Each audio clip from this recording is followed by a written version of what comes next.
इस कोरोना महामारी में आपको समझ ही आ गया होगा कि बहुत दिन तक आइसोलेशन या क्वारंटाइन में रहना कितना मुश्किल है। इमेजिन करो क्या होगा अगर आपको ज़िंदगी भर आइसोलेशन में रहना पड़े। घूमना या फिरना तो दूर, यहाँ तक कि आपका खाना भी लैब से स्टरलाइज करने के बाद ही आपको मिलता हो। आज मैं आपको ऐसे ही एक बच्चे की कहानी बताने वाला हूँ, जिसे अपने जन्म के समय से ही आइसोलेशन में जाना पड़ा था। आखिर क्यों उस पर यह सिचुएशन आई थी और कैसे वो रहता था, यही हम इस वीडियो में जानने वाले हैं। मेरा नाम है विशाल और आप देख रहे हैं चैनल फैक्टोलॉजी को। तो चलिए शुरू करते हैं।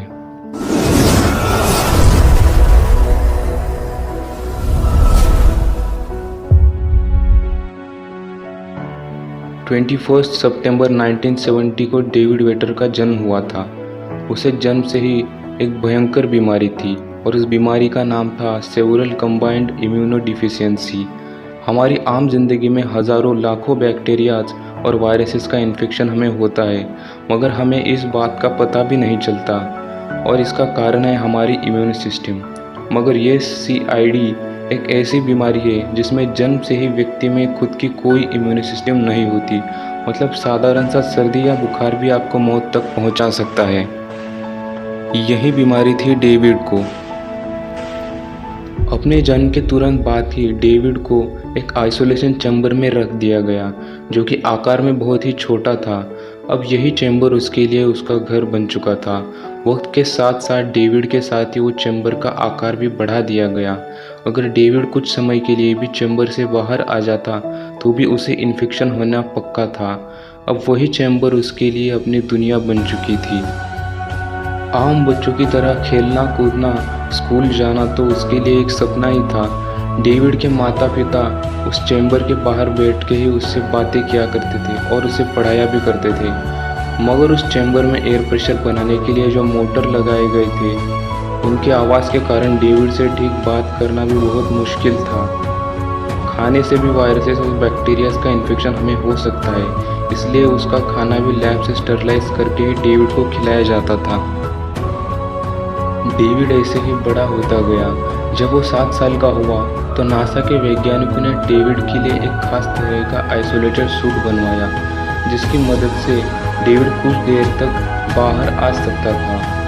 उस सूट को पहनकर डेविड पहली बार उस चैम्बर से बाहर आया था और पहली बार उसने अपने माँ को भी छुआ था। अब वो खेल कूद के लिए कुछ देर के लिए सूट पहनकर चैम्बर से बाहर आ जा सकता था। मगर कुछ दिन के बाद ही डेविड को वो सूट अनकंफर्टेबल लगने लगा और उसने चैम्बर के अंदर ही रहने का फैसला कर लिया। इस गंभीर बीमारी का सिर्फ एक ही इलाज था और वो था बोन मैरो ट्रांसप्लांट। लेकिन उसमें परफेक्ट मैच मिलना भी लगभग इम्पॉसिबल था। जैसे जैसे डेविड की उम्र बढ़ती गई वैसे वैसे उसके लिए उस चैम्बर में रहना बहुत कठिन होता गया और आखिर डेविड ने फैसला कर लिया कि उसका बोन मैरो ट्रांसप्लांट किया जाए, चाहे परफेक्ट मैच हो या ना हो। डॉक्टर्स के पास एक ही रास्ता था, डेविड के बहन का बोन मैरो डेविड में ट्रांसप्लांट कर देना। डेविड को बोन ट्रांसप्लांट किया गया। ऑपरेशन के बाद 4 महीने तक सब कुछ ठीक चलता रहा। ऑपरेशन के बाद 4 महीने तक डेविड उसी चैम्बर में रहा। सब कुछ ठीक चल रहा था, लेकिन 4 महीने के बाद डेविड की तबीयत खराब होने लगी।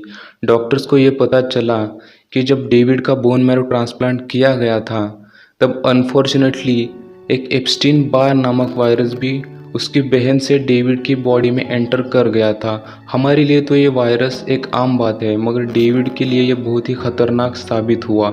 उसकी हालत बहुत ख़राब हो गई।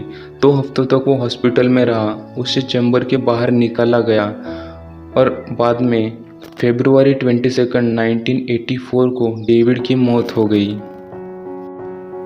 SCID यानी सेवियर कंबाइंड इम्यूनोडिफिशियंसी एक ऐसी बीमारी है जिसमें इंसान ज़्यादा दिन तक ज़िंदा नहीं रह सकता, मगर डेविड सबसे ज़्यादा दिन यानी 13 साल ज़िंदा रहा था। तो ये थी डेविड की अनफॉर्चुनेट कहानी। वीडियो पसंद आया तो वीडियो को लाइक कीजिए और सब्सक्राइब कीजिए हमारे चैनल को। धन्यवाद।